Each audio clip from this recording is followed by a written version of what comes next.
Hello friends, upcoming review సూపర్గా అదిరిపోతుంది.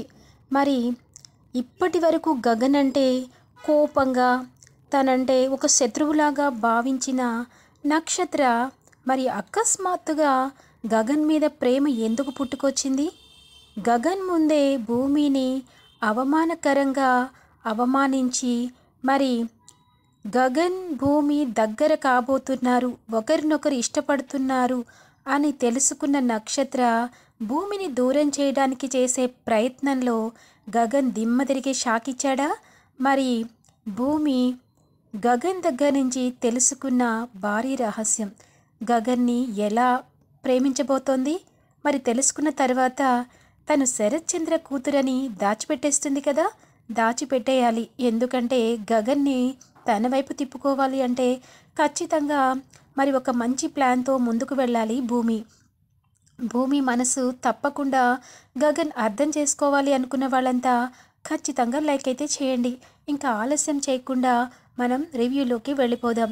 Episode start అవ్వగానే అసలు చాలా అలజడికి గురి అవుతుంటాడు కృష్ణప్రసాద్.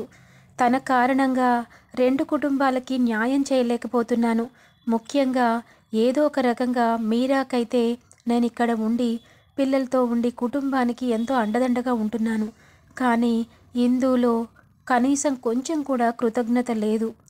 తన తండ్రి చేసిన తప్పు ఏమీ లేకపోయినా మరి ఎందుకని పూర్ణితో గొడవ పట్టడం ఏంటి, పూర్ణిని అవమానించటం ఏంటి, ఇదంతా కూడా ఎంత దూరం వెళ్తుందో ఆలోచిస్తుంటేనే మైండ్ చెదిరిపోతుంది. ఏదేమైనా శారదతో మాట్లాడితే మనసుకి ప్రశాంతంగా ఉంటుంది అని చెప్పి మళ్ళా రెండోసారి శారదకి ఫోన్ చేస్తాడు. అప్పటి వరకు పూర్ణిని ఓదార్చిన శారద లిఫ్ట్ చేస్తుంది. శారద అనగానే, ఎందుకండి పదే పదే వద్దన్నా ఫోన్ చేస్తారు? మీ కారణంగా పిల్లల మనసుల్లో ఒక రకమైన ఏహ్యభావం మొదలైంది. ఒకరినొకరు అవమానించుకుంటున్నారు, వారు ఒకరినొకరు నిందించుకుంటున్నారు. మీ కారణంగానేగా. మీరు మాకు దూరంగా ఉంటే ఇందులో అలాంటి తెలుసు శారదా, నాకు ఏం జరిగిందో మొత్తం తెలుసు. ఎవరు చెప్పారు అని చెప్పి అడుగుతుంది. ఎవరు చెప్పటం ఏంటి?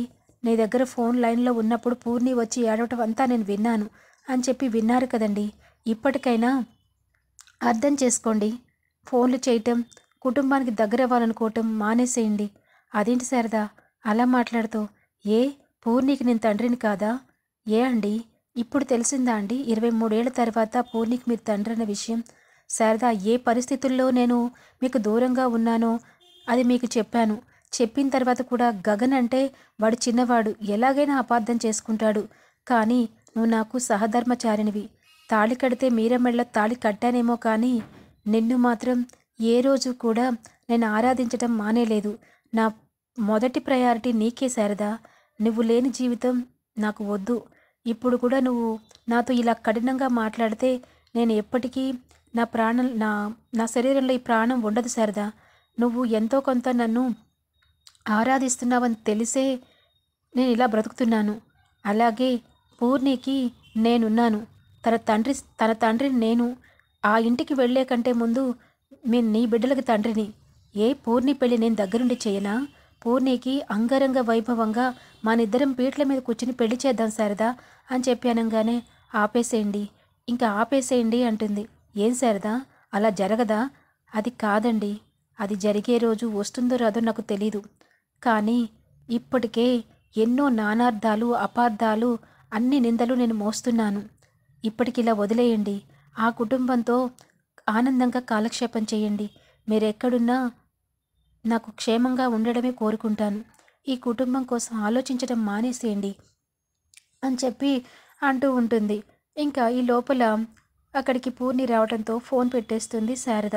తెలుసు శారదా, నీ మనసు చంపుకుని నువ్వు నాకు దూరంగా ఉండాలి అనుకుంటున్నావు, కానీ ఎప్పుడైనా విధిరాత మన ఇద్దరిని ఒకటి చేస్తుంది, మన రెండు కుటుంబాలని ఒకటి చేస్తుంది శారదా అని చెప్పేసి అనుకుంటూ ఉంటాడు కృష్ణప్రసాద్. ఇంకా ఇది ఇలా ఉండగా అసలు భూమి గగన్కి ఐ లవ్ యూ చెప్పిందా? మరి ఆఫీస్కి వచ్చి గగన్తో మాట్లాడుతుందా? ఇవన్నీ కూడా ఆటోలో వస్తున్నప్పుడు తన మనసులో కదులుతున్న ప్రశ్నలు. ఇలా జరిగితే ఎలా అవుతుంది అన్నదంతా ఊహించుకుంటుంది. ఒక్కసారిగా ఊహల్లో నుంచి బయటికి వస్తుంది. అప్పుడే ఆటో గగన్ ఆఫీస్ ముందు ఆగుతుంది. అంటే ఇప్పుడు ఇంకా గగన్ ఆఫీస్కి భూమి రాలేదు. ఆ ఫోటో పట్టుకుని లోపలికి వచ్చే ముందు ఆ శారదా కన్స్ట్రక్షన్ అనే బోర్డు చూసి ఒక్కసారిగా ఎమోషనల్ అవుతుంది. ఈ పేరుని చదివాను. ఈ ఆఫీస్కి ఎన్నోసార్లు వచ్చాను, కాలు పెట్టాను. కానీ ఎప్పుడు కూడా నేను భయపడలేదు. కానీ మొదటిసారి ఈ ఫోటో పట్టుకుని ఈ ఆఫీస్లో అడుగు పెట్టాలి అంటే గగన్ సార్ అని చెప్పి పిలవాలనిపిస్తుంది. కొంచెం భయం కూడా వస్తుంది అని చెప్పి అనుకుంటూ ఎలాగైనా సరే మాట్లాడాలి అని చెప్పి ఆఫీస్లోకి వెళ్ళి ఆ ఫోటోని ఆ టేబుల్ మీదే పెడుతుంది. ఎందుకంటే తను అనుకున్నట్టుగా ఒక రకంగా ఊహించుకుంటుంది. ఏదైతే శరత్ చంద్ర గారి బిడ్డనో అలాంటి ప్రేమ నాకొద్దు అన్నట్టుగా తన ఊహల్లో తను ఊహించుకుంటుంది. ఇంకా అందుకని ఇవంతా జరిగితే గనక గగన్ సార్ నాకు దూరం అయిపోతారు. ఆల్రెడీ శరత్ చంద్ర గారి మీద పీకల్లోతు కోపంతో ఉన్నారు. కాబట్టి వాళ్ళ కూతురునని ఇప్పుడే నేను చెప్పేస్తే ఖచ్చితంగా నన్ను ఇంట్లో నుంచి, అతని హృదయంలో నుంచి కూడా తీసేస్తారు. ఎందుకంటే ఇవన్నీ నీకెలా తెలుసు అని అడుగుతారు. ఖచ్చితంగా నేను ఈ మువ్వ విషయం, ఆ జరిగిందంతా చెప్తే అంతా అర్థమవుతుంది. అప్పుడు ఖచ్చితంగా నేను శోభాచంద్ర గారి కూతురునని తెలిసిపోతుంది. శోభాచంద్ర గారి కూతురైతే తనకు నేను మరదల్ని, కానీ మరదలనే కొంచెం కూడా నా మీద ప్రేమ ఉండదు. ఎందుకంటే నాన్నగారు వాళ్ళ అమ్మగారిని చాలా ఘోరంగా అవమానించారు. వాళ్ళ సొంత చెల్లెల నుంచి చేశారు కాబట్టి శారద గారిని జీవితంలో కలవకూడదని చెప్పి ఆలోచిస్తున్న నాన్నగారిని, మరి గగన్ గారిని, ఇటు శారద గారిని ఎలా కలపాలో అలాగే కలపాలి. అప్పటి వరకు నా మనసులో ఉన్న ఈ ప్రేమని దాచుకోవాలి అని చెప్పేసి అనుకుని లోపలికి వెళ్తుంది. May come in Gagan sir అని చెప్పి అడుగుతుంది. ఇంకా బిజీగా ఉన్న గగన్, ఏంటి కమ్, పిలుపు మార్చావేంటి, పద్ధతి మార్చావు అని చెప్పేసి అనగానే, అవును ఇలాగే ఉంటాను, ఇలాగే చేస్తాను అనగానే, ఇలాగే చేస్తావా, ఇలాగే ఉంటావా, ఇలా ఉంటే నాకు నచ్చదు. ఏం తైతిక్క, ఏం తలతిక్క, ఇలా ఉంటే నీకు నచ్చదా అంటే, ఎగ్జాక్ట్లీ ఇప్పుడు అసలు భూమి బయటకు వచ్చింది. నీ అసలు రకం ఇది. ఇందాక నువ్వే నటించకు, నటిస్తే నాకు నచ్చదు అని చెప్పేసి అంటాడు. సరే సార్, నేను మారాను అంటే వద్దంటున్నారేంటి, మారొద్దా అని చెప్పి అడుగుతుంది. నువ్వు నీలాగే ఉండు, మారడం నాకు ఇష్టం ఉండదు అని చెప్పేసి మాట్లాడుతూ ఉంటాడు. ఇంకా ఇది ఇలా ఉండగా అపూర్వ నక్షత్ర ఇద్దరు మాట్లాడుకుంటూ ఉంటారు. మమ్మీ, మనకి ఏదో జరుగుతుందని చెప్పేసి నా మనసుకి ఎందుకో సంకేతాలు ఇస్తుంది అని చెప్పేసి అంటుంది. అవును బేబీ, నాకు కూడా ఈ భూమి దానికి ఏదో నిజం తెలిసిందని చెప్పి నాకు అనిపిస్తుంది. లేకపోతే అదేంటి, మీ నాన్నని పట్టుకుని హగ్ చేసుకుని నాన్న అమ్మ అంటూ ఫోటో పట్టుకుని వెళ్ళింది. ఆ ఫోటోలో ఉన్న వాళ్ళిద్దరికీ దీనికి సంబంధం ఏంటి? అసలు ఈ నాగు సచ్చినవాడు ఎక్కడ చచ్చాడు? వాడికి ఫోన్ చేస్తుంటే ఈ భూమి ఎత్తుతుందేంటి? అసలు వాడు కనీసం నాకు ఫోన్ చేయకుండా, ఏం చేయకుండా ఎక్కడికి వెళ్ళిపోయాడు అని చెప్పి ఫోన్ చేద్దామంటే మళ్ళీ భూమినే రిసీవ్ చేసుకుంటుందని చెప్పి ఫోన్ చేయదు. కానీ ఏదో ఉంది.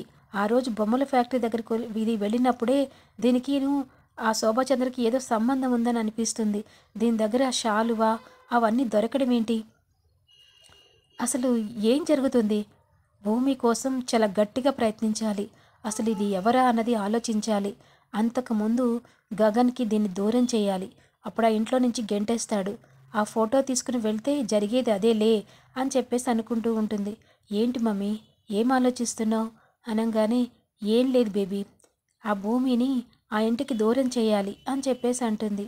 అయినా భూమి కోసం చూసి నువ్వెందుకు మమ్మీ భయపడుతున్నావు అని చెప్పి అనగానే, భయమా కాదే, అది నీకెక్కడ అడ్డంకిగా మారుతుందోనని నా భయం అని చెప్పేసి అంటుంది.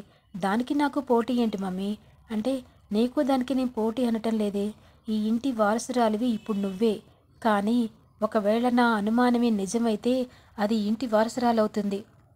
అది వారసురాలైతే ఇక మనకి ఈ ఇంటికి పని మనిషి కంటే హీనంగా చూస్తుంది అని చెప్పేసి మనసులో అనుకుని ఇది అలా జరగడానికి వీల్లేదు అనగానే, సరే మమ్మీ, నేను ఆ భూమిని నేను చూసుకుంటాను, దాన్ని ఎంత తొక్కాలో అంత తొక్కుతాను, నువ్వు ప్రశాంతంగా ఉండు. అది నీకు చెప్పినట్టు నా దగ్గర సమాధానం చెప్పలేదు అని చెప్పేసి అంటుంది. అందుకే కదా బేబీ నిన్ను దాని మీద ప్రయోగిస్తున్నాను అని చెప్పేసి అంటుంది. ఇంకా కారులో కాలేజీకి వెళ్ళిపోతుంది నక్షత్ర. ఇంకా ఇదిలా ఉండగా భూమి ఒక్కటే అక్కడ హొయలిపోతూ ఉంటుంది. ఏంటో గగన్ బిజీగా ఫోన్లో మాట్లాడుకుంటూ ఉంటాడు. అప్పుడే కాఫీ తీసుకొచ్చి వస్తాడు ఆఫీస్ బాయ్. ఇంక వెంటనే ఏంటిది అని చెప్పి ఆశ్చర్యపోతుంది. సారు తనకు నచ్చినట్టుగా కాఫీ కలుపుకుంటారమ్మా, అందుకని ఇలా తీసుకొస్తాను.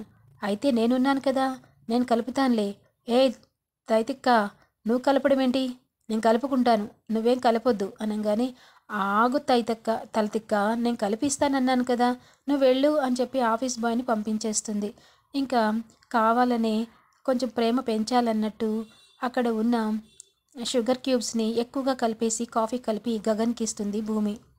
ఇంకా ఆ కాఫీ తాగంగానే అంత స్వీట్ ఎక్కువైపోయి ఛీ అని ఉమ్మేసేసి అక్కడ పెట్టేసి అసలు నీకు కాఫీ కలపడం బాగానే వచ్చు కదా, ఏమైంది ఇంత షుగర్ వేసావు?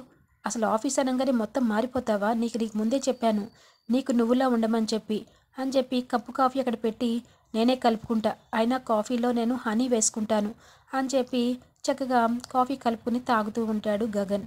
ఇంకా పక్కనే ఉన్న భూమి ఆ ఎంగిలి కాఫీని తాగుతూ ఉంటుంది, ఆస్వాదిస్తూ ఉంటుంది. తన బావ కాఫీ, నేను ప్రేమిస్తున్నాను, తనను కూడా ప్రేమలో దింపాలి, కాఫీ నేను తాగుతానని చెప్పి చాలా ఇష్టంగా తాగుతూ ఉంటుంది. ఆ పక్కనే గగన్ తన కాఫీని తను తాగుతూ ఉంటాడు. ఇంకా ఇలా ఇద్దరు అలా తాగుతూ ఉంటే గగన్ ఓరచూపుగా భూమి వంక చూస్తాడు. ఏయ్ తైతిక్క, నీకు కూడా కలపాలా అంటే వద్దు తలతిక్క, ఇదిగో నువ్వు వదిలేసిన కాఫీ ఉంది కదా తాగుతున్నాను. ఏంటి నా ఎంగిలి కాఫీ తాగుతున్నావా? నీకేమైంది అని చెప్పాను. కానీ ఏమైందా, మీకు కూడా తెలుస్తుంది, కొద్ది రోజుల్లో అర్థమవుతుంది. నువ్వు నా బావవి, నేను ఎట్టి పరిస్థితుల్లో వదులుకోను. నా ప్రేమంతా నీ మీదే, నిన్ను ఎలా దారిలో పెట్టుకోవాలో అది ఆలోచిస్తున్నాను అని చెప్పి నీకేదో అయ్యింది, ఖచ్చితంగా పిచ్చి పట్టింది అని చెప్పేసి అనుకుంటూ తను ఇంకా మామూలుగా చెర్రీ ఫోన్ చేయగానే హలో చెర్రీ చెప్పరా అని చెప్పేసి అంటూ ఉంటాడు. ఈ లోపల ఇంకా ఏంట్రా ఎలా ఉంది, చేయి నొప్పి తగ్గిందా? ఇంతలోకి ఎందుకు తగ్గిద్దన్నయ్య, కొంచెం నొప్పిగానే ఉంది. అదే భూమి ఆఫీస్కి వచ్చిందా అని చెప్పి అడుగుతాడు. భూమి ఆఫీస్కి రావడం ఏంటి, నీకెలా తెలుసు? అదేం లేదు, నువ్వు పోగొట్టుకున్న మువ్వ భూమికి దొరికింది, భూమి దగ్గర ఉంది అని చెప్పేసి అంటాడు. తెలుసులేరా, ఇంకేమైనా ఉంటే కొత్త విషయాలు చెప్పు అంటే సరే అన్నయ్య, నేను ఇంటికి వచ్చాను, నేను మళ్ళా మాట్లాడతానని చెప్పేసి అంటాడు. ఇంకా ఏంటి చెర్రీ ఇచ్చాడా నీకు ఇది అని చెప్పి అడుగుతాడు. చెర్రీ ఇవ్వటం కాదు అని చెప్పేసి ఇంకా ఆ మువ్వని ఎలాగైనా దొరికితే అనుమానం వచ్చేస్తుందని చాలా జాగ్రత్తగా దాచుకుంటుంది భూమినే. ఇంకా ఆఫీస్ వర్క్ చేసుకుంటూ ఉంటే నీకైనా ఆఫీస్లో ఏం పని అని చెప్పి అనగానే ఆగండి, ఇంట్లో పూర్ణికి డ్యాన్స్ నేర్పించమంటే ఇక్కడికి రావటం ఏంటి అనగానే నేను ఇంట్లో పూర్ణికి డ్యాన్స్ నేర్పిస్తాను, ఆంటీకి పనిలో హెల్ప్ చేస్తాను, మీకు ఆఫీస్లో కూడా సహాయం చేస్తాను. అమ్మ మహాతల్లి నాకేం అవసరం లేదు, నాకు చేయడానికి చాలామంది ఉన్నారు, నువ్వు వెళ్ళు అనగానే ఏం కాదు, ఎందుకని మొదటిసారి వచ్చాను కదా, ఉంటానన్నాను కదా, మీకేం ఇబ్బంది చేయనన్నాను కదా అని చెప్పేసి అంటుంది. Sir sir sir please sir, office work నేర్చుకుని మీకు ఏదైనా వర్క్ చేస్తాను సార్ అని చెప్పి అంటుంది. చూడు భూమి, నీకేమొచ్చని అంటే నాకు ఏదన్నా ఇలా చూస్తే అలా నేర్చుకుంటాను సార్ అని చెప్పేసి అంటుంది. ఇంకా సరే అని చెప్పి ఆఫీస్లోనే ఆడ కూర్చుని అన్ని చేస్తున్నవన్నీ గమనిస్తూ ఉంటుంది భూమి. ఇంకా ఇదిలా ఉండగా మీరా ఆశ్చర్యపోతుంది. ఇంక వెంటనే బిందు ఇందు ఇద్దరు కూడా ఏంటి మమ్మీ, ఎప్పుడు కూడా మామయ్యతో ఎవ్వరు కూడా అంత క్లోజ్గా ఉండరు, మేము కూడా ఇంతవరకు మామయ్యతో చేత్తో తినిపించుకోలేదు, కానీ ఆ భూమి వచ్చి మామయ్యతో దగ్గరుండి అన్నం తినిపించుకుని ఎంత ప్రేమగా మాట్లాడి వెళ్ళింది, అది నిన్ను కూడా హగ్ చేసుకుని వెళ్ళింది, మాకేదో అనుమానంగా ఉంది, నువ్వు మారిపోతావా, నీ ప్రేమ దాని మీదకి వెళ్ళిపోతుందా అని చెప్పి అడుగుతుంది. చిచ్చి అలా కాదు, కానీ భూమి చూస్తుంటే ఎందుకో మంచి అమ్మాయిలా అనిపిస్తుంది, ఏం బిందు నీకు కూడా అలాగే అనిపించిందా అంటే అవును మమ్మీ, బిందుని చూస్తే సొంతగా మనకి కావాల్సిన అమ్మాయిలా అనిపిస్తుంది అంటే ఛీ దాన్ని వెనకేసుకురాకండి. అది అంత కుట్ర. మిమ్మల్ని అందరినీ దాని వైపు తిప్పుకుని ఈ ఇంట్లోకి రావాలని చూస్తుంది. అది వస్తే అస్సలు ఊరుకోను అని చెప్పేసి ఇందు అంటుంది. అక్క, నువ్వేం మాట్లాడతావో నీకు అర్థం కాలేదు. ఏ తను మాట్లాడే ఒక్క మాటలో కూడా నిజాయితీ ఉంది. ఎందుకట్లా మాట్లాడతావు అనగానే కొంతమంది అలాగే అనుకుని మనసుల్ని మార్చేస్తారు. అమ్మ, నువ్వు అస్సలు మారకు అని చెప్పేసి అంటుంది. ఇంకా వాళ్ళ నాన్నమ్మ వచ్చి, లేదే, భూమి చాలా మంచి అమ్మాయి. తను మొదటి నుంచి కూడా తన ప్రవర్తన తీరు అంతా నాకు నచ్చింది. ఆ అపూర్వని ఎదుర్కొనే మనిషి ఆ ఒక్క భూమినే. ఎవ్వరు కూడా ఆ అపూర్వకి ఎదురు సమాధానం చెప్పలేకపోతున్నారు. భూమి మాత్రం భయం లేకుండా దాన్ని ఒక దారికి తీసుకొస్తోంది అని చెప్పేసి అనుకుంటూ ఉంటారు. ఇంకా ఇది ఇలా ఉండగా ఆఫీసు అవర్స్ వర్క్ చేస్తూ చేస్తూ చాలా టైర్డ్ అయిపోతాడు గగన్. సార్, ఏంటి సార్ నీరసం అయిపోయారా? అందుకనే ఏదో ఒకటి తినాలి అని చెప్పేసి అంటాను. నాకేం నీరసం లేదు అనగానే, ఎంతసేపు వర్క్ చేస్తారు సార్, ఇంక ఇంటికి వెళ్దామా అని చెప్పి అనే లోపల ఫోన్ వస్తుంది. వెంటనే శారద ఫోన్ చేస్తుంది. గగన్, ఎక్కడున్నావురా? ఆఫీస్లో ఉన్నాను మమ్మీ. ఆ భూమి ఇంకా రాలేదురా. భూమి ఎక్కడికి వెళ్ళిందో కొంచెం కనుక్కోరా, నాకు చాలా టెన్షన్గా ఉంది. అమ్మా, నువ్వేం టెన్షన్ పడక్కర్లా, భూమి ఆఫీస్లోనే ఉంది. ఏంటి, ఆఫీస్కి వచ్చిందా? ఒక్క మాట కూడా చెప్పలేదు. ఏం పర్లేదు, నేను తీసుకొస్తున్నానులే అని చెప్పేసి అన్నాకని సరేరా అని ఫోన్ పెట్టేస్తుంది. ఏంటి, ఆంటీ ఫోన్ చేసిందా? నా కోసం అడుగుతుందా అంటే, అడగదా? నువ్వేమో మనుషులకి చెప్పే అలవాట్లేదు, రోడ్డు మీద పడి అలా వెళ్ళిపోతూ ఉంటావు. నీకోసం ఆంటీ ఎంత కంగారు పడుతుందో కొంచెమైనా ఆలోచించావా? అయితే పద పద పద పద, ఆఫీస్ నుంచి ఇంటికి వెళ్దాం. ఏంటి, నువ్వు చెప్తే బయలుదేరిపోతానా? సరే, మీరు ఎప్పుడు వెళ్దామంటే అప్పుడే వెళ్దాం. కానీ నాకు ఆకలేస్తుంది తెలుసా అని చెప్పి అంటుంది. ఆకలేస్తుందా? అయితే బిస్కెట్స్ తిను. లేదు, నాకు బాగా ఆకలేస్తుంది, ఇంటికి వెళ్ళిపోదాం అని చెప్పేసి అంటుంది. సరే అని చెప్పి ఆఫీస్ క్లోజ్ చేసి ఇంకా ఇంటికి బయలుదేరడానికి మధ్యలో అక్కడ పానీపూరి బండి కనిపిస్తుంది. తలతెక్క, ఆకలన్నావుగా, తైతక్క, ఆకలన్నావుగా, పానీపూరి తింటావా అంటే, అది ఎలా తినాలో నాకు తెలీదు అని చెప్పేసి అంటుంది. తినకపోవడం తెలియదేంటి, నటించకు, పద అని చెప్పేసి కారులో నుంచి పానీపూరి దగ్గరికి వస్తారు. ఇంకా ఫోన్ వస్తుంది గగన్కి. వెంటనే పానీపూరి వాడు 2-3 పానీపూరీలు పెట్టి భూమి చేతికి ఇస్తాడు. ఆ పానీపూరి వాటర్ పోసి ఇవ్వడంతో తెలియక తినకపోవటం వలన ఇలా తీసి కింద పడిపోతుంది. ఇంకా వెంటనే చూస్తాడు. ఏంటి, నీ నిజంగా రాదా అని చెప్పేసి, ఇది ఎలా తినాలో నేను చెప్తాను చూడు, ఆను అని చెప్పేసి అంటాడు. అనగానే అది పూరీలో పానీ వేసి నోట్లో తినిపిస్తాడు. తినిపించగానే ఇంకా ఒకేసారి తింటుంది. ఇలా తినాలి అని చెప్పేసి అనగానే చాలా ఇష్టంగా తింటూ ఉంటే అదే దారిలోకి వచ్చిన నక్షత్ర వాళ్ళిద్దరిని చూసి ఈర్ష్యగా ఫీల్ అవుతుంది. తనకి మొదటిసారి గగన్ మీద ప్రేమ పుడుతుంది. భూమితో అంత ప్రేమగా పానీపూరి తినిపిస్తుంటే తట్టుకోలేకపోతుంది. వెంటనే వాళ్ళిద్దరిని చూస్తూ అలా ఉండిపోతుంది. ఇంకా పానీపూరి అంతా తినేసిన తర్వాత భూమికి గగన్ మీద ఒక మంచి అభిప్రాయం వస్తుంది. ఎలాగైనా గగన్ సార్ని ప్రేమిస్తున్నానని చెప్పేయాలి, కానీ నేను శోభాచంద్ర కూతుర్నని చెప్పకూడదు అనుకుంటూ గగన్ సార్ అని చెప్పి పిలుస్తుంది. ఏంటి, కొంచెం ఆగండి సార్, మీతో మాట్లాడాలి అని చెప్పి అంటుంది. ఏం మాట్లాడాలి? చెప్తాను సార్ అని చెప్పి అనే లోపల అక్కడికి గబాల్ని వచ్చేసి నక్షత్ర, ఐ లవ్ యూ అని చెప్పేసి అంటుంది. ఏంటి, ఐ లవ్ యూనా? ఆ మాటకు అర్థం తెలుసా నీకు అని చెప్పి అంటాడు. అవును, ఐ లవ్ యూ సార్ అని చెప్పేసి అంటుంది. చూడు, నేను ముందే చెప్తున్నాను, నన్ను ప్రేమించాలన్నా అర్హత ఉండాలన్నా ఒక అర్హత ఉండాలి. ఏంటి, ఈ అనాథలాగానా? ఈ అనాథకి బాగానే పానీపూరి తినిపిస్తున్నావు కదా, నేను నీకు నచ్చలేదా? హై క్లాస్లో కారు గీరు అంటే ఆపు. నన్ను కనీసం అనాథైనా భూమిని ఇష్టపడతానేమో, భూమిని పెళ్లి చేసుకుంటానేమో, కానీ నిన్ను మాత్రం ప్రేమించను. పెళ్లి చేసుకోవాల్సి వస్తే అస్సలు నీ మెడలో తాళి కట్టే ప్రసక్తే లేదు. ఎందుకో తెలుసా? నాకేం తక్కువ? నీకేం తక్కువ కాదు. ఆ శరత్చంద్ర గారి కూతురుగా పుట్టడమే నీ పాపం అని చెప్పేసి అనగానే ఒక్కసారిగా షాక్ అవుతుంది. అసలైన షాకు భూమి తింటుంది. ఎందుకంటే తనకి ఇప్పుడే శరత్చంద్ర కూతురని తెలిసింది కదా. అలాంటి వ్యక్తి కూతురని తెలిస్తే ఖచ్చితంగా నా ప్రేమను తిరస్కరిస్తారు. కాబట్టి నేను గగన్ని ప్రేమలో ముంచి తేల్చిన తర్వాతనే నా మనసులో మాట చెప్పాలి. థ్యాంక్ యూ గగన్ సార్, మీ మనసులో ఏముందో నాకు చెప్పేశారు. కాబట్టి మిమ్మల్ని ఎలా దారిలో తెచ్చుకోవాలో నాకు తెలుసు. నక్షత్ర అలా ఐ లవ్ యూ చెప్పంగానే భూమి ఒక్కసారిగా షాక్ అవుతుంది. ఓకే ఫ్రెండ్స్, మరి గగన్ భూమిల ప్రేమ సక్సెస్ అవ్వాలి అనుకున్న వాళ్ళంతా ఖచ్చితంగా లైక్ చేయండి. Hello friends.